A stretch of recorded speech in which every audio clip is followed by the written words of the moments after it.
السلام علیکم، welcome back to قصہ اظہار یوٹیوب چینل۔ قصہ اظہار میں دوبارہ خوش آمدید۔ میں ہوں آپ کی میزبان اطروبہ سماغ۔ میں آج آپ کے لیے لائی ہوں مہتاب ظہور کا تحریر کردہ ناول مرجا کے یوں کھلنا تھا، ایپیسوڈ نمبر 5۔ ایپیسوڈ کو شروع کرنے سے پہلے ہمارے چینل کو سبسکرائب، ویڈیو کو لائک اور بیل آئیکن بٹن دبانا مت بھولنا تاکہ آپ کو ہماری مزیدار کہانیاں نان سٹاپ ملتی رہیں۔ چلے اب چلتے ہیں ناول کی طرف۔ انشا، امی کو کچھ ہو گیا تو میں کیا کروں گی؟ وہ روتے ہوئے بولی تھی۔ انہیں کچھ نہیں ہوگا، اللہ پر بھروسہ رکھو تم، وہ خنوس اس کی کمر کو تھپکتے ہوئے بولی تھی۔ اچانک ہوا کیا ہے انہیں؟ وہ اس کا ہاتھ تھام کر پوچھنے لگی تھی۔ مائنر سا ہارٹ اٹیک ہے، زیادہ خطرے کی بات نہیں ہے، جواب اخیار نے دیا تھا۔ زنائشہ ابھی تک رونے میں مصروف تھی۔ زنائشہ پلیز ہمت سے کام لو، اگر اسی طرح روتی رہی تو تم خود میں ٹھیک ہوں۔ انشا سے زیادہ خود کو یقین دلا رہی تھی۔ اخیار ابھی تک وہی کھڑا تھا کہ ایک نرس بھاگتے ہوئے اس کی جانب آئی تھی۔ ڈاکٹر اخیار، روم نمبر 4 کے پیشنٹ کی حالت بہت بگڑ گئی ہے، پلیز آپ جلدی میرے ساتھ آئیں۔ اس کی بات سن کر اخیار نے انتہائی ضبط کے ساتھ زنائشہ کے چہرے پر الوداعی نظر ڈالی تھی اور روم نمبر 4 کی جانب بڑھ گیا تھا۔ 1 گھنٹے بعد جب وہ فارغ ہو کر آیا تو وہ ابھی تک رو رہی تھی۔ انشا ابھی تک اسے چپ کروانے کی کوشش کر رہی تھی۔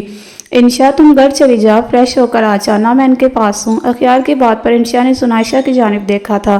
یہ ٹھیک کہہ رہے ہیں، تم گھر چلی جاؤ، تھکی ہوئی ہوگی تم۔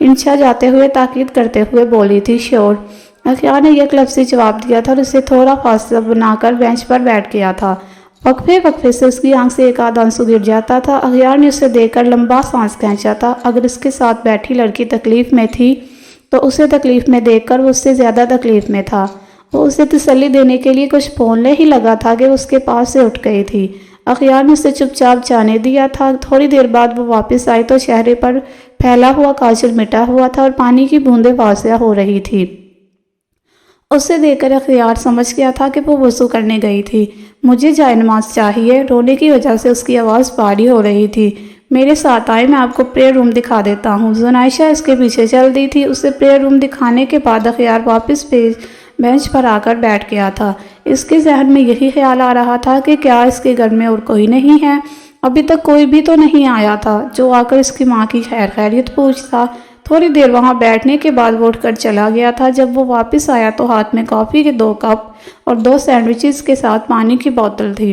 بینچ پر ٹرے اور پانی کی بوتل رکھنے کے بعد وہ دوسری جانب خود بیٹھ گیا تھا۔ زنائشہ کے وہاں آ کر بیٹھنے پر اس نے پانی کی بوتل اس کی جانب بڑھائی تھی۔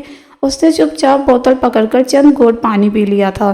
اخیار نے ٹرے سے ایک سینڈوچ اٹھا کر اس کی جانب بڑھایا تھا۔ اس نے کچھ بولے بغیر نفی میں سر ہلایا تھا۔ کھا لے، رونے کے لیے بھی انرجی کی ضرورت ہوتی ہے، وہ اس کی سوجی ہوئی آنکھوں کو دیکھتے ہوئے بولا تھا۔ میرا دل نہیں کر رہا۔ ضبط کرنے کے باوجود آنسو پھر سے اس کی آنکھوں سے گر گئے تھے۔ معدے کا دل نہیں ہوتا ہے، مجھے نہیں کھانا، وہ زندی انداز میں بولی تھی۔ اخیار نے سینڈوچ ٹرے میں رکھ دیا تھا۔ اس وقت اگر آپ اپنی صحت کا خیال نہیں رکھیں گی تو اپنی امی کا خیال کیسے رکھیں گی؟ اس وقت اگر آپ اپنی صحت کا خیال نہیں رہا تو نہ کہیں ہو، اگر آپ کا بیمار ہو کر ہسپتال میں ایڈمٹ ہونے کا ارادہ ہے تو ٹھیک ہے، کچھ مت کھائیں، وہ کندھے جھکاتے ہوئے بولا تھا اور ٹرے میں سے ایک سینڈوچ ہٹا کر خود کھانے لگ گیا تھا۔ زنائشہ چند منٹ خاموشی سے بیٹھی رہی تھی اور پھر ٹرے میں سے سینڈوچ اٹھا لیا تھا۔ اخیار نے سینڈوچ ختم کر لیا تھا اور کافی کا کپ اٹھا لیا تھا۔ زنائشہ نے سینڈوچ ختم کر کے پانی کی بوتل اٹھائی تھی۔ اخیار نے ٹرے میں پڑی ٹیبلٹ اٹھا کر اس کی جانب بڑھائی تھی۔ زنائشہ نے سوالیہ نظروں سے اس کی جانب دیکھا تھا، جیسے پوچھنا چاہ رہی ہو کہ یہ کس لیے؟ پین کلر ہے، آپ کو اس کی ضرورت ہے، وہ اس کی سوالیہ نظروں کا مفہوم سمجھتے ہوئے بولا تھا۔ زنائشہ کے سر میں واقعی شدید قسم کا درد ہو رہا تھا، اس لیے اس نے پانی کے چند گھونٹ ٹیبلٹ نکل لی تھی اور کافی کا کپ اٹھا لیا تھا۔ وہ گھونٹ گھونٹ کافی حلق میں اتار رہی تھی۔ اس کے دماغ کو کچھ سکون ہوا تھا اور وہ کچھ سوچنے کے قابل ہوئی تھی۔ بہت شکریہ، وہ کافی کا خالی کپ ٹرے میں رکھتے ہوئے تشکر بھرے انداز میں بولی تھی۔ ایک دم ایسے لگنے لگا تھا کہ جسم میں جان آ گئی تھی۔ یہ تو میری ذمہ داری ہے۔ زنائشہ نے اس کا یہ جملہ سن کر اچانک نظریں اٹھا کر اس کی جانب دیکھا تھا۔ انشا نے مجھ سے کہا تھا کہ آپ کا خیال رکھوں تو مجھے آپ کا خیال رکھنا ہی تھا۔ اس کی اچانک نظروں کو محسوس کرتے وہ وضاحت دیتے ہوئے بولا تھا، میری امی ٹھیک ہو جائیں گی نا؟ وہ پر امید لہجے میں اسے پوچھ رہی تھی۔ انشاءاللہ ٹھیک ہو جائیں گی، آپ پریشان مت ہو، میں نے ان کی رپورٹس دیکھی ہے، کوئی میجر ایشو نہیں ہے، چند گھنٹوں میں انہیں روم میں شفٹ کر دیا جائے گا۔ وہ صاف کوئی سے بولا تھا۔ وہ جواب میں کچھ نہیں بول پائی تھی۔ ایک بار پھر سے ضبط کے باوجود آنکھیں چھلکی تھی۔ چند لمحے خاموشی سے سر کیسے کیے تھے۔ اخیار جانتا تھا کہ وہ اس کے لیے بالکل اجنبی تھا، مگر پھر چند لمحوں کی خاموشی کے بعد اخیار نرمی سے بولا تھا، اس دنیا میں ہر انسان کو کوئی نہ کوئی پریشانی لاحق ہے۔ ہر ایک کو کسی نہ کسی دکھ کا سامنا ہونا ہے۔ اس دنیا میں ہر انسان کو آزمایا جانا ہے، بس فرق یہ ہے کہ کسی کی آزمائش بڑی ہے اور کسی کی چھوٹی، اور یہ تو اللہ پہ ہے کہ وہ انسان کو بڑی آزمائش دیتا ہے یا چھوٹی۔ اور جہاں تک میرا خیال ہے، اللہ اپنے پیارے بندوں کو ہی بڑی آزمائشیں دیتا ہے۔ پیغمبروں اور رسولوں کی زندگی ہمارے سامنے ہے، وہ اللہ کو کس قدر پیارے تھے اور اللہ نے انہیں کس قدر آزمایا۔ اس لیے آپ اور میں یہ سوال نہیں کر سکتے کہ اللہ نے آخر ہمارے ساتھ ہی ایسا کیوں کیا۔ آزمائش میں صبر و شکر شرط ہے، اگر ہم اس کی آزمائش پر پورا اتریں گے تو ہمیں اجر ملے گا، ورنہ ہم اپنے ہاتھوں سے آزمائش کا اجر گنوا دیں گے۔ اس کی آنسو بھری آنکھوں دیکھتے ہوئے اس نے بات مکمل کی تھی۔ میں اب نہیں رہوں گی۔ وہ اس کے ساتھ ساتھ خود کو بھی یقین دلا رہی تھی۔ گڈ، میں بھی یہی چاہتا ہوں کہ آپ بالکل نہ روئیں اور اللہ پر یقین رکھیں۔ اخیار اس کی حوصلہ افزائی کرتے ہوئے بولا تھا۔ اس کی باتیں سن کر زنائشہ کو حوصلہ ہوا تھا۔ اس کے لہجے اور باتوں میں کچھ ایسا اثر تھا کہ اب وہ بالکل نہیں رو رہی تھی۔ چند لمحوں بعد اخیار کے نمبر پر انشا کی کال آئی تھی۔ اس نے وہاں سے اٹھنے کی بجائے وہیں بیٹھے بیٹھے فون کان سے لگا لیا تھا۔ میں زنائشہ کو کال کر رہی تھی مگر اٹینڈ نہیں ہو رہی، شاید وہ موبائل گھر ہی بھول آئی ہے۔ خیر تم بتاؤ کہ آنٹی کیسی ہیں اب؟ ابھی تک تو ویسے ہی ہیں۔ اور زنائشہ؟ وہ ٹھیک ہے۔ میں اسے پوچھنا چاہ رہی تھی کہ آتے ہوئے کھانا لے آؤں یا فی الحال خود آ جاؤں اور تھوڑی دیر بعد گھر سے منگوا لوں؟ تم خود ہی پوچھ لو ان سے۔ اس نے بولتے ہوئے موبائل زنائشہ کی جانب بڑھایا تھا۔ زنائشہ نے ناسمجھی سے اس کی طرف دیکھا تھا۔ انشا ہے۔ اس کے بتانے پر زنائشہ نے موبائل تھام لیا تھا۔ وہ انشا سے بات کرنے ہی لگی تھی کہ ایک ڈاکٹر بڑی عجلت میں اخیار کو بلانے آئی تھی۔ ڈاکٹر اخیار جلدی چلے میرے ساتھ، وہ جس پیشنٹ کی رات کو ہارٹ سرجری ہوئی تھی اس کی پلس بہت ڈاؤن ہے۔ ڈاکٹر سفیان نے کہا ہے آپ کو جلدی سے بلا کر لاؤں۔ ڈاکٹر ہانپتے ہوئے بولی تھی۔ وہاں سے جلدی سے اٹھ گیا تھا۔ مجھے ایک پیشنٹ کو دیکھنا ہے، میں ابھی تھوڑی دیر میں آتا ہوں۔ وہ اسے بولتے ہوئے ہیلو زنائشہ، انشا نے اس کا لائن پر ہونا کنفرم کرنا چاہا تھا۔ ہاں انشا کیا کہہ رہی تھی تم؟ زنائشہ اس کی جانب متوجہ ہوتے ہوئے بولی تھی۔ میں پوچھ رہی ہوں کہ کھانا ساتھ لے آؤں یا تم نے تھوڑی دیر تک کھانا ہے تو پھر تبھی منگوا لوں گی گھر سے۔ مجھے ابھی بالکل بھوک نہیں ہے، ابھی سینڈوچ کھا کر کافی پی ہے، جب کھانا ہوا تب منگوا لینا، ابھی تم آ جاؤ۔ وہ کوریڈور سے گزرنے والی نرس کو دیکھتے ہوئے بولی تھی۔ اوکے میں آتی ہوں۔ انشا نے بولتے ہی کال کاٹ دی تھی۔ زنائشہ نے فون کان سے ہٹایا تھا۔ موبائل کے وال پیپر پر ایک خوبصورت گھوڑے کی تصویر لگی ہوئی تھی۔ موبائل اسکرین کے تاریک ہونے تک وہ اس گھوڑے کو دیکھتی رہی تھی۔ چند منٹ بعد اس کے ہاتھ میں تھاما موبائل رنگ ہوا تھا۔ اسکرین پر راحت جان لکھا آ رہا تھا، نام کے ساتھ سرخ دل بھی جگمگا رہا تھا۔ اسے دل ہی دل میں عجیب لگ رہا تھا کہ کسی کا موبائل اس نے تھاما ہوا تھا اور سونے پر سہاگا یہ پرسنل کال بھی ابھی ہی آنی تھی۔ کال اٹینڈ نہ ہونے پر دوسری جانب سے خود ہی کاٹ دی گئی تھی۔ اس نے بینچ کو ٹیک لگا کر سر ذہن میں بار بار برے خیالات آ رہے تھے۔ 2 سال پہلے بھی اس نے ہاسپٹل میں دیوار سے ٹیک لگا لیا تھا اور آنکھیں مود لی تھی۔ ان کو بڑی راتیں کافی تھی۔ وہ بار بار ان خیالوں کو ذہن سے چٹکنے کی کوشش کر رہی تھی۔ پیشنٹ کی حالت سنبھلنے کے بعد اس نے چند ضروری فائلز دیکھی تھی۔ جب وہ واپس آیا تو زنائشہ ٹیک لگائے سو رہی تھی، گردن دائیں کندھے پر ڈلکی ہوئی تھی۔ اخیار بینچ کی دوسری جانب بیٹھ گیا تھا۔ چند لمحے وہ ٹکٹکی باندھے اسے دیکھتا رہا تھا۔ اس نے زنائشہ ابراہیم کا اچھا وقت دیکھا تھا، اب اس کا برا وقت اس سے دیکھا نہیں جا رہا تھا۔ اس کا موبائل ابھی تک زنائشہ کے ہاتھ میں تھا۔ اخیار نے اس کے ہاتھ میں تھاما اپنا موبائل دیکھا تھا۔ چند لمحوں بعد اخیار نے اس کے چہرے سے نظریں ہٹا لی تھی۔ وہ شاید تھوڑی دیر اور سوئی رہتی، مگر ICU سے کسی کے ڈیڈ باڈی نکلنے پر اس کے لواحقین کی چیخوں پکار سن کر وہ ڈر کر جاگ گئی تھی۔ اس کا دل سوکھے پتے کی طرح کانپنے لگ گیا تھا، ماتھے پر پسینے کی کئی بوندیں نمودار ہوئی تھی۔ ریلیکس، اخیار اسے تسلی دیتے ہوئے بولا تھا، اور زنائشہ نے اسے ایسی نظروں سے دیکھا تھا جیسے کہہ رہی ہو کہ ایک موت کا ہونا اس کے نزدیک کچھ نہیں ہے۔ وہ جانتا تھا انسانی موت دل دہلا دینے والی حقیقت تھی۔ ایک ڈاکٹر ہونے کے باوجود پہلے انسانی موت ایسے ہی اس کا بھی دل دہلا دیتی تھی، مگر اب اسے عادت ہو گئی تھی۔ کسی کی زندگی یا موت پر ہمارا اختیار نہیں ہے، یہ اللہ کے ہاتھ میں ہے۔ اخیار نے اسے پھر سے تسلی دینے کی کوشش کی تھی۔ اچانک زنائشہ کی نظر اپنے ہاتھ میں تھامے ہوئے فون پر پڑی تھی۔ آپ اپنا موبائل یہی چھوڑ گئے تھے؟ اخیار کی جانب موبائل بڑھاتے ہوئے اس نے دانستہ کال کا ذکر نہیں کیا تھا۔ آپ بات کر رہی تھی اور مجھے جلدی میں جانا پڑ گیا۔ اخیار اس کے ہاتھ سے موبائل لیتے ہوئے بولا تھا۔ وہ پیشنٹ کیسا ہے اب؟ زنائشہ نے فکر مندی سے پوچھا تھا۔ الحمدللہ اب سٹیبل ہے۔ بولتے ہوئے اس نے موبائل آن لاک کیا تھا۔ راہ جان کالنگ لکھا دیکھ کر اس کے چہرے پر مسکراہٹ ابھری تھی۔ یہ تو اچھی بات ہے۔ مریض کی بہتری کا سن کر زنائشہ کے دل میں اپنی ماں کے ٹھیک ہونے کی دعا کرتے ہوئے بولی تھی۔ اخیار نے مصروف سے انداز میں جواب دیا تھا۔ زنائشہ نے ایک چور نظر اس کے موبائل پر ڈالی تھی جس پر وہ کچھ ٹائپ کرنے میں مصروف تھا۔ دونوں کے درمیان خاموشی حائل تھی۔ ہاسپٹل کا تقریباً سارا سٹاف اخیار کو وہاں اس کے پاس بیٹھے اور اس کا خیال کرتے دیکھ چکا تھا، اور اگر کسی نے نہیں دیکھا تھا تو اسے دیکھنے والوں نے بتا دیا تھا، مگر کسی نے بھی اخیار سے کچھ نہیں پوچھا تھا، نہ ہی وہ کچھ پوچھنے کا حق رکھتے تھے۔ وہ اس ہاسپٹل کا اونر تھا، چاہے کسی کو سر پر بٹھاتا یا کسی کو اٹھا کر باہر پھینک دیتا، وہ اس سے کچھ نہیں پوچھ سکتے تھے۔ مگر وہ سب اتنا جان گئے تھے کہ وہ لڑکی اس کے لیے بہت خاص تھی۔ وہ دونوں ہنوز خاموش تھے کہ انشا آ گئی تھی۔ اسے دیکھ کر زنائشہ کو پھر سے اپنا ضبط ٹوٹتا ہوا محسوس ہوا تھا۔ انشا کو دیکھ کر اخیار اٹھ گیا تھا۔ شکریہ اخیار، میری دوست کا خیال رکھنے کے لیے، انشا تشکرانہ لہجے میں بولی تھی۔ اخیار ہلکی سی مسکراہٹ ہونٹوں پر سجا کر سر کو خم دیتے ہوئے وہاں سے چلا گیا تھا۔ زنائشہ تم گھر چلی جاؤ، کچھ دیر ریسٹ کر لو، دادا بھی پریشان ہو رہے ہوں گے۔ جب تک تم واپس نہیں آ جاتی میں یہی ہوں۔ نہیں، میں امی کو سارت میں چھوڑ کر گھر نہیں جا سکتی ہوں، میں یہی ہوں آنٹی کے پاس۔ انشا کی بات پر اس نے سختی سے سر نفی میں ہلایا تھا۔ اچھا ٹھیک ہے، زیادہ دیر مت رکنا، فریش ہو کر آ جاؤ اور دادا کو بھی بتا دینا، وہ اسے راضی کرنے کی کوشش کرتے ہوئے بولی تھی۔ دادا بھی آنے کی ضد کریں گے، وہ اسے نئی مسئلے سے آگاہ کرتے ہوئے بولی تھی۔ جب تم انہیں ساری صورتحال بتاؤ گے تو وہ ضد نہیں کریں گے، آنٹی کا ہوش آ جاتا ہے تو پھر لے آنا انہیں ساتھ۔ انشا نے بلاخر اسے راضی کر ہی لیا تھا۔ ڈرائیور باہر ہی ہے، میں کال کر رہی ہوں اسے، اگر ریسٹ کرنا ہوا تو اسے بھیج دینا، اور ورنہ وہ وہی رک کر انتظار کر لے گا تمہارا۔ اسے بولتے ہی انشا نے اپنے ہینڈ بیگ سے موبائل نکال کر ڈرائیور کو کال کر دی تھی۔ زنائشہ کے ہاسپٹل سے باہر نکلنے پر ڈرائیور نے مستعدی سے اس کے لیے پچھلی سیٹ کا دروازہ کھولا تھا۔ اس کے گھر میں داخل ہونے پر سکھ چین کے پودے نے اسے افسردگی سے دیکھا تھا۔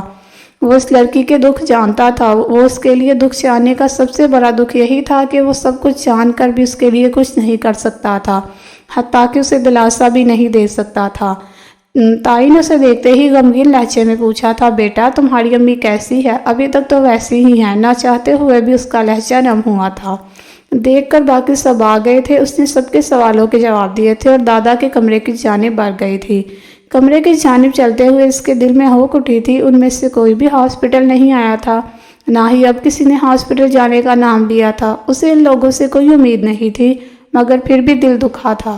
دادا کے کمرے میں پہنچتے ہی اس کے سارے سب ٹوٹ گئے تھے، ان کے گلے لگتے ہوئے اس کے آنسو پھر سے آنکھوں سے روا ہوئے تھے۔ دادا بھی اپنی آنکھوں سے گرتے آنسو روک نہیں پائے تھے۔ زنائشہ نے ہمت سے کام لیتے ہوئے انہیں تسلی دی تھی اور انہیں سب بتا دیا تھا جو ڈاکٹرز نے کہا تھا۔ بیٹا، ان کی ضد پر بمشکل زنائشہ نے انہیں سمجھایا تھا اور بالآخر وہ مان گئے تھے۔ انشا اپنے شوہر سے بات کر رہی تھی جب اخیار بینچ پر آ کر بیٹھ گیا تھا۔ خیریت ہے ڈاکٹر صاحب، آپ اپنے مریضوں کو چھوڑ کر یہاں کیا کرنے آ گئے؟ انشا کال کاٹتے ہوئے اس کی جانب دیکھ کر بولی تھی۔ مجھے تم سے کچھ پوچھنا تھا۔ اخیار کی سنجیدہ آواز سن کر وہ بھی سنجیدہ ہوئی تھی۔ کیا پوچھنا تھا؟ انشا نے الجھن بھرے لہجے میں پوچھا تھا۔ ویسے تو یہ بات پوچھنے کے لیے نہ ہی یہ جگہ درست ہے اور نہ ہی موقع درست ہے، لیکن یہ وقت بالکل درست ہے۔ دونوں ہاتھوں کی انگلیاں ایک دوسرے میں پھنسائے وہ اپنے ہاتھوں کو دیکھتے ہوئے بولا تھا۔ ایسا بھی کیا پوچھنا ہے تم نے؟ انشا کا سوالیہ لہجہ الجھن بھرا تھا۔ مجھے تمہاری دوست زنائشہ کے بارے میں جاننا ہے۔ میں نے تمہیں کہا تھا نا کہ تم سے کوئی بات کرنی ہے۔ وہ بات دراصل یہی ہے کہ مجھے زنائشہ کے بارے میں بات کرنی ہے، ایک ہی سانس میں بولا تھا۔ کیا بات کرنی ہے تمہیں زنائشہ کے بارے میں؟ انشا نے حیرت سے پوچھا تھا۔ میں اس کے بارے میں جاننا چاہتا ہوں۔ مجھے پتا ہے وہ اسکول میں جاب کر رہی ہے، ایک گاؤں میں رہتی ہے، لیکن سب بہت پیچیدہ ہے۔ وہ چاہ کر بھی اپنی الجھن چھپا نہیں پایا تھا۔ سب کچھ تو پتا ہے تمہیں اس کے بارے میں، اور کیا جاننا ہے؟ وہ اسکول، جاب اور گاؤں کا سن کر بولی تھی۔ میں تمہیں شروع سے بتاتا ہوں سب کچھ، پھر شاید تمہیں سمجھ آ جائے کہ میں کیا جاننا چاہتا ہوں۔ اخیار نے لمبا سانس خارج کرتے ہوئے اسے بتانے کا فیصلہ کیا تھا۔ تمہیں یاد ہو کہ 2 سال پہلے زنائشہ نے تمہیں بتایا ہو کہ اس نے غلطی سے کسی کو ٹیکسی ڈرائیور بلایا تھا اور پھر اسی کو برگر والا بھی بنا دیا تھا، اور یہی نہیں ایک بار اسے ریسٹورنٹ میں ویٹر بھی بنا ڈالا تھا۔ وہ سب یاد کر کے ہنستے ہوئے بولا تھا، نہیں مجھے تو ایسا کچھ بھی نہیں یاد۔ اب الجھنے کی باری انشا کی تھی۔ It's not a big deal, جس نے بلایا تھا اسے یاد نہیں تمہیں تو پھر اس نے صرف بتایا تھا۔ وہ سادہ سے لہجے میں بولا تھا، کیا مطلب وہ تم تھے؟ انشا نے حیرت سے پوچھا تھا۔ اخیار نے اس بات میں سر ہلایا تھا، پھر میں نے اسے تمہاری شادی پر دیکھا تھا، لیکن اصل جھٹکا تو مجھے اس کے بعد لگا تھا جب میں نے اسے گاؤں کی ایک تندور پر دیکھا تھا اور پھر اپنے اسکول میں۔ اب تم مجھے یہ بتاؤ وہ گاؤں کیسے پہنچی؟ 2 سال پہلے جس طرح میں نے اسے دیکھا تھا، میرا نہیں خیال کہ اسے کسی جاب کی ضرورت ہو سکتی تھی، اور پھر گاؤں میں رہنا۔ اخیار اسے اصل الجھن سے آگاہ کرتے ہوئے بولا تھا۔ انشا چند لمحے خاموش رہی تھی اور پھر اسے سب کچھ بتاتی گئی تھی۔ سب کچھ بتانے کے بعد انشا خاموش ہو گئی تھی اور اسے سن کر اخیار کچھ بولنے کے قابل ہی نہیں رہا تھا۔ 2 سال میں وہ وہی تھا، مگر ان 2 سالوں میں ثنائشہ ابراہیم کی دنیا الٹ گئی تھی۔ وہ ابھی تک کچھ بولنے کے قابل نہیں ہوا تھا۔ انشا بھی خاموش بیٹھی تھی۔ اخیار کی نسیں اٹھی تھی اور سامنے سے چل کر آتی ثنائشہ پر ٹھہر گئی تھی۔ اتنے ماہ سے وہ اس کی حقیقت جاننا چاہ رہا تھا، اور جب اس کی حقیقت پتہ چلی تھی تو دل عجیب انداز میں دکھ رہا تھا۔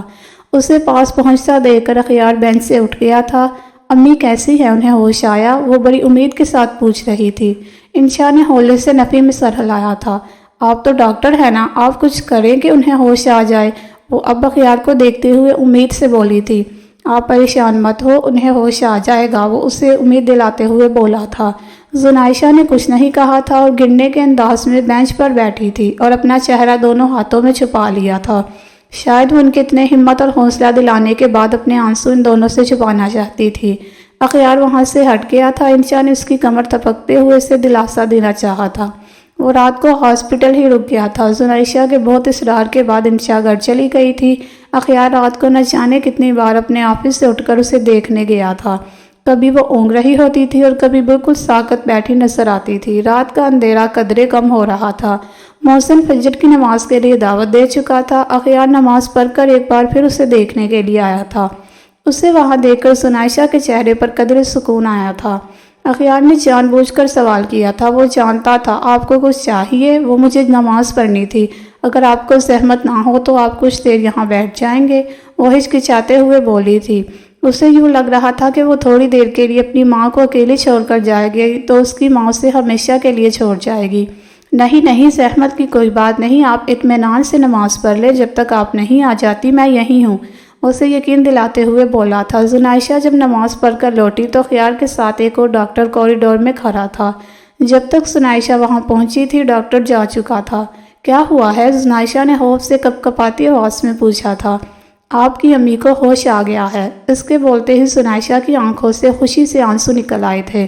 دکھ میں بھی روتی ہے، خوش میں بھی روتی ہیں؟ آپ کی آنکھوں میں واٹر پمپ تو نہیں لگا ہوا جو آپ اتنا زیادہ رو لیتی ہیں؟ اس کے گالوں پر بہتے ہوئے آنسو کو دیکھ کر اخیار خود کو پوچھنے سے روک نہیں پایا تھا۔ اس کا جملہ سن کر ثنائشہ نم آنکھوں کے ساتھ بے ساختہ مسکرائی تھی۔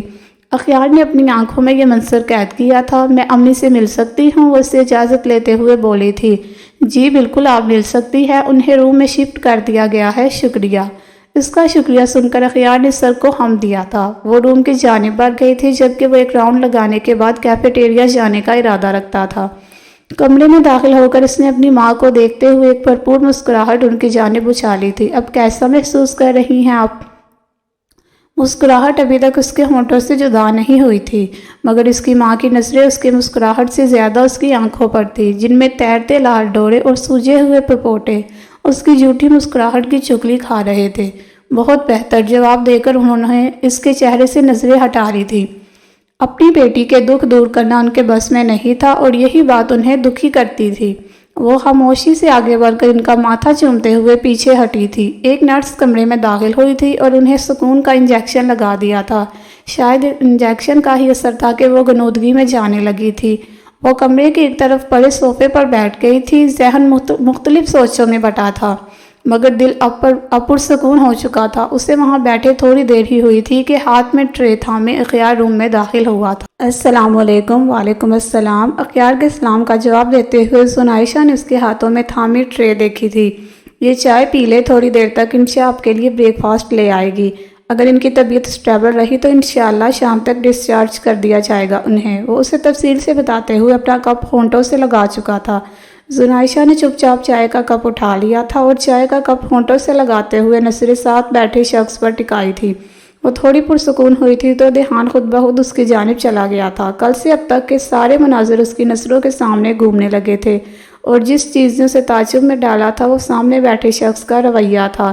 اس کا دل معمول سے ہٹ کر دھڑکا تھا۔ آخر ڈاکٹرز کب سے مریضوں کے ساتھ آنے والوں کی اتنی پرواہ کرنے لگ گئے تھے؟ اس کا دل جو محسوس کر رہا تھا اسے وہ اپنا وہم سمجھنے کی کوشش کر رہی تھی۔ نہ چاہتے ہوئے بھی اس نے خود کو دلیل دینا چاہی تھی کہ اس شخص کا رویہ اس لیے ایسا تھا کیونکہ وہ اس کے اسکول میں ٹیچر تھی اور پھر وہ انشا کو بھی جانتا تھا، مگر اس کا دل ان دلیلوں پر راضی نہیں ہو رہا تھا۔ اب وہ چائے کے کپ پر نظریں مرکوز کیے بیٹھی تھی۔ اخیار نے بغور اس کا چہرہ دیکھا تھا۔ اس کی آنکھیں سوجی ہوئی تھی مگر چہرے پر اب سکون تھا، مگر اس کا چہرہ کسی گہری سوچ کی عکاسی کر رہا تھا۔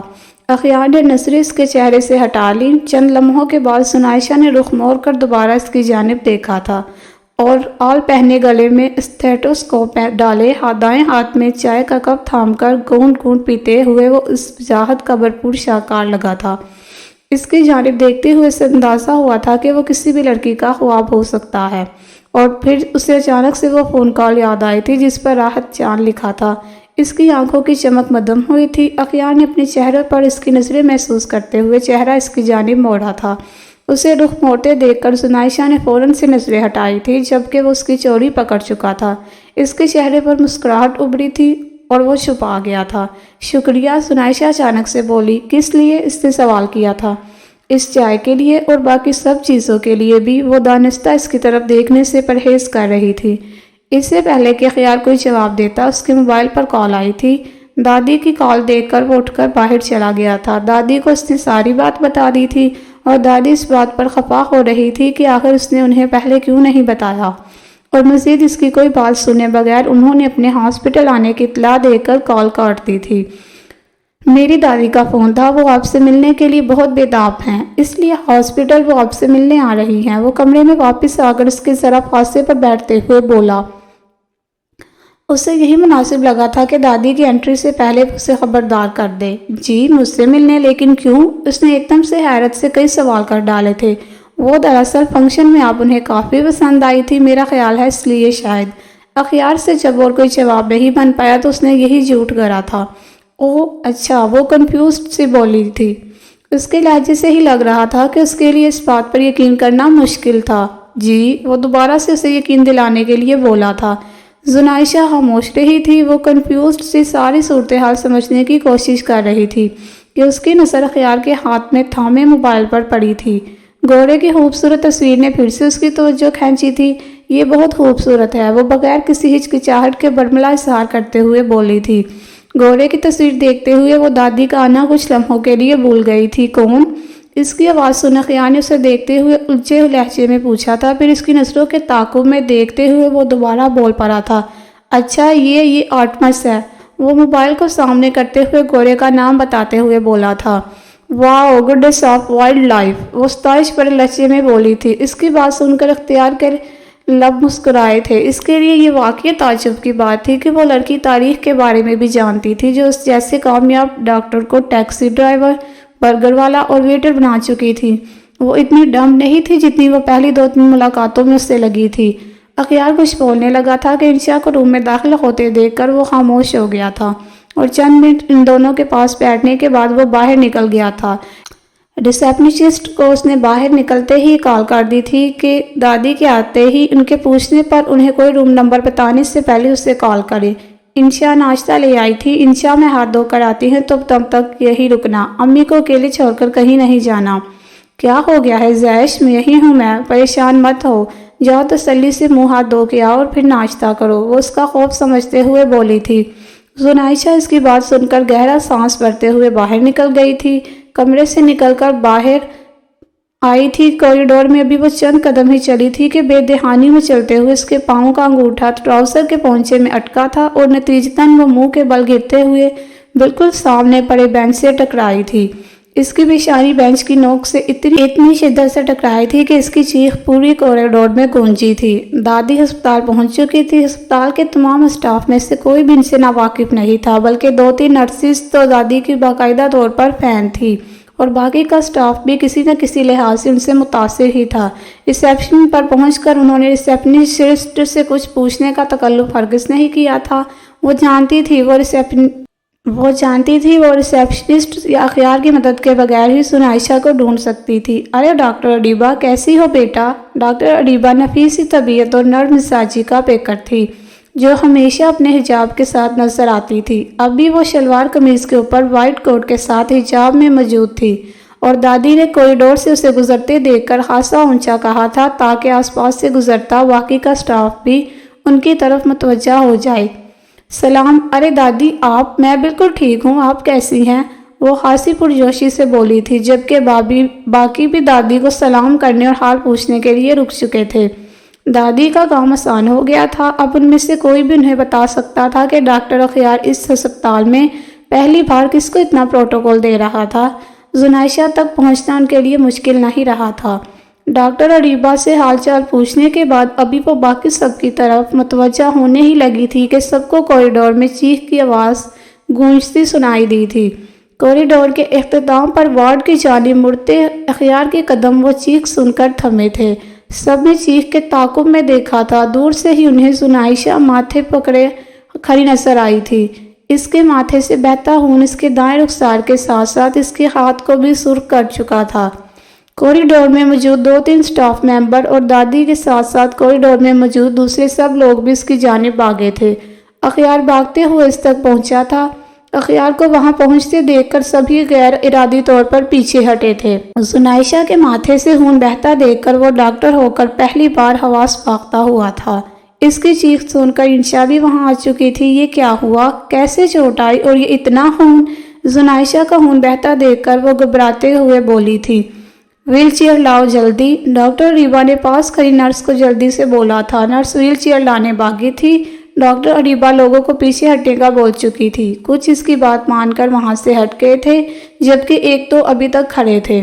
جبکہ اخیار کو پہلی بار خون دیکھ کر اپنا دماغ معاف ہوتا محسوس ہوا تھا۔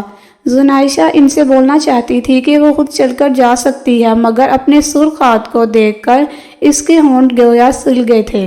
نرس جلدی سے ویل چیئر لے آئی تھی۔ دادی اور ڈاکٹر ڈیبا نے زنائشہ کو سہارا دیتے ہوئے چیئر پر بٹھایا تھا۔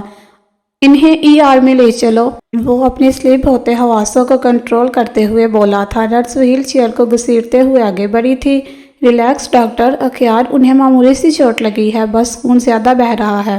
ڈاکٹر ڈیبا اس کے چہرے پر گھبراہٹ دیکھتے ہوئے بولی تھی اور اس کے ساتھ ساتھ چلنے لگی تھی، جو نرس کو ہٹاتے ہوئے خود ویل چیئر قابو کر چکا تھا۔ ER میں پہنچتے ہی اسے دیکھ کر ڈاکٹر اور نرسز خود ہی پیچھے ہٹ گئے تھے۔ نرس کے روئی تھمانے پر اس نے کانپتے ہاتھوں سے زنائشہ کا ہاتھ ہٹا کر خون صاف کرنا چاہا تھا۔ زنائشہ نے درد کی وجہ سے زور سے میچی آنکھیں کھول کر اس کی جانب دیکھا تھا۔ درد اسے ہو رہا تھا، مگر درد کے تاثرات اس کا زخم صاف کرتے ہوئے شخص کے چہرے پر واضح ہو رہے تھے۔ اس کا زخم دیکھ کر اخیار کو اندازہ ہو رہا تھا کہ کم سے کم 5 ٹانکے لگانا ضروری تھا۔ اس کے پاس کھڑی دونوں نرسز بھی زخم دیکھ چکی تھی۔ ایک نرس نے جلد سن کرنے کے لیے انجیکشن بھر کر اس کی جانب بڑھایا تھا۔ زنائشہ پھر سے سختی سے آنکھیں میچ چکی تھی۔ انجیکشن تھام کر زنائشہ کے ماتھے کی جانب جاتے اخیار کے ہاتھ پوری شدت سے کانپے تھے، اور اس کے ہاتھوں کی کپکپاہٹ وہاں کھڑے سب لوگوں نے دیکھی تھی۔ سب نے پہلی بار ایسا منظر دیکھا تھا، اور وہ سب بن کہے اس کے ہاتھوں کی کپکپاہٹ کی وجہ سمجھ گئے تھے۔ اخیار کا ضبط ختم ہوا تھا۔ وہ انجیکشن والا ہاتھ پیچھے کرتے ہوئے مڑا تھا۔ وہ انجیکشن ڈاکٹر اریبا کی جانب بڑھاتے ہوئے مزید کچھ نہیں بول پایا تھا۔ ریلیکس، یہ معمولی سی چوٹ ہے، اگر کوئی گہری چوٹ ہوتی تو وہ اب تک ہوش میں نہ ہوتی۔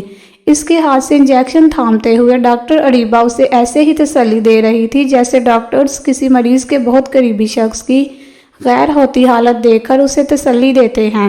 زنائشہ نے ڈاکٹر اریبا کی بات سن کر آنکھیں پھر سے کھولی تھی اور سامنے دیکھا تھا جو اسی کی جانب دیکھ رہا تھا، اور کچھ بولے بغیر اسے آنکھوں سے ہی اپنے ٹھیک ہونے کی یقین دہانی کروانی چاہی تھی۔ اسے آنکھیں کھولتا دیکھ کر ڈاکٹر اریبا رکی تھی، اور پھر اس کی نظروں کا اشارہ سمجھ کر اور اسے آنکھیں بند کرتا دیکھ کر اس نے انجیکشن والا ہاتھ زنائشہ کے ماتھے کی جانب بڑھایا تھا۔ زنائشہ نہیں جانتی تھی اس نے اپنے ٹھیک ہونے کا یقین سامنے کھڑے شخص کو کیوں دلانا چاہا تھا، مگر اس نے ایسا کیا تھا۔